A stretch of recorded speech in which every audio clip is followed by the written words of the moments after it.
கர்த்தருக்கு ஸ்தோத்திரம். கர்த்தராகிய இயேசு கிறிஸ்துவின் இன்ப நாமத்தில் இனிய வாழ்த்துக்கள். இன்றைய தியானத்திற்காக ஜெபித்த பொழுது தேவன் தந்த வசனம் ஏசாயா தீர்க்கதரிசியின் புஸ்தகம் 54 அதிகாரம் 10 வசனம்.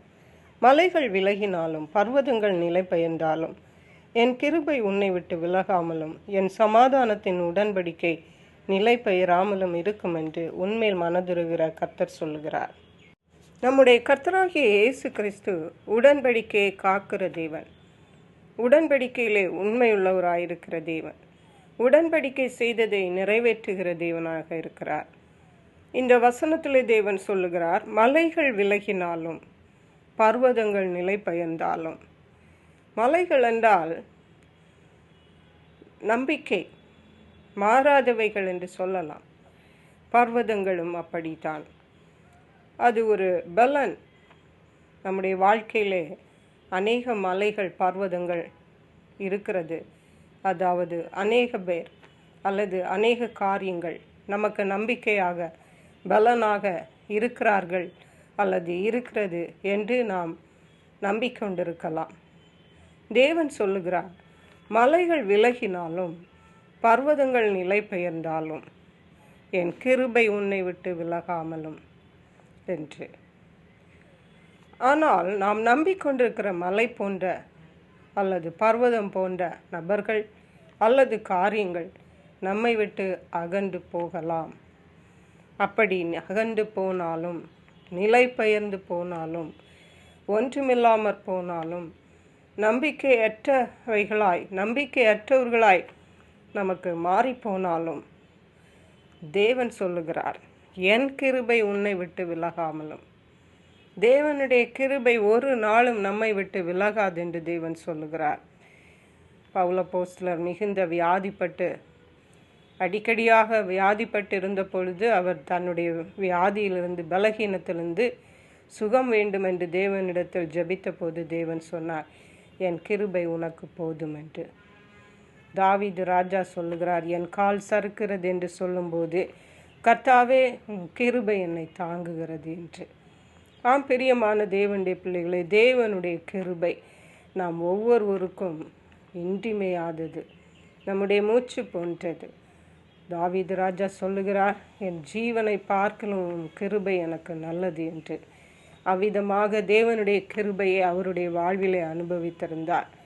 இந்த தேவன் தான் இன்றைக்கு நம்மோடு பேசுகிறார், என் கிருபை உன்னை விட்டு விலகாது என்று. ஹல்லேலூயா. மட்டுமல்ல, என் சமாதானத்தின் உடன்படிக்கை நிலை பெயராமலும் இருக்கும் என்று உன்மேல் மனதிருகிற கர்த்தர் சொல்லுகிறார் என்று சொல்லுகிறார். சமாதானத்தின் உடன்படிக்கை. தேவனுடைய பிள்ளைகளாகிய நமக்கு தேவன் சமாதானத்தை உடன்படிக்கையாகவே தந்திருக்கிறார். இந்த தேவன் அநேக தேவனுடைய பிள்ளைகளோடு உடன்படிக்கை செய்திருக்கிறார். ஆபிரகாமோடு, இஸ்ரவேல் ஜனங்களோடு, மோசேயோடு, தாவீதோடு, இப்படியாக அநேக தேவனுடைய பிள்ளைகளோடு உடன்படிக்கை செய்திருக்கிறார் என்று இந்த பரிசுத்த வேதாகமத்தில் வாசிக்கிறோம். உடன்படிக்கை செய்தபடியே அதை அவர்களுடைய வாழ்க்கையில், அவர்களுடைய தலைமுறைகளிலே, காலங்களிலே அதிலே அவர் உண்மையுள்ளவராயிருந்து நிறைவேற்றியும் இருக்கிறார் என்பதை நாம் இந்த பரிசுத்த வேதாகமத்தில் வாசிக்கிறோம். அப்படி அதே தேவன் இன்றைக்கு நம்மோடு உடன்படிக்கை செய்கிறார். அவருடைய சமாதானத்தின் உடன்படிக்கை நிலை பெயராமல் இருக்கும். பர்வதங்கள் கூட நிலை பெயரலாம். நான் நம்பியிருந்தவர்கள் கூட மாறி போகலாம். நான் நம்பியிருந்த காரியங்கள் கூட நம்மை விட்டு விலகி போகலாம். ஆனால் தேவனுடைய சமாதானம் நம்மை விட்டு நிலை பெயராது. இயேசு கிறிஸ்து சொன்னார், உலகத்தால் கொடுக்கக்கூடாததும் உலகத்தால் எடுக்கக்கூடாததுமான மெய்யான சமாதானத்தை நமக்கு தந்து வைத்து போகிறேன் என்று.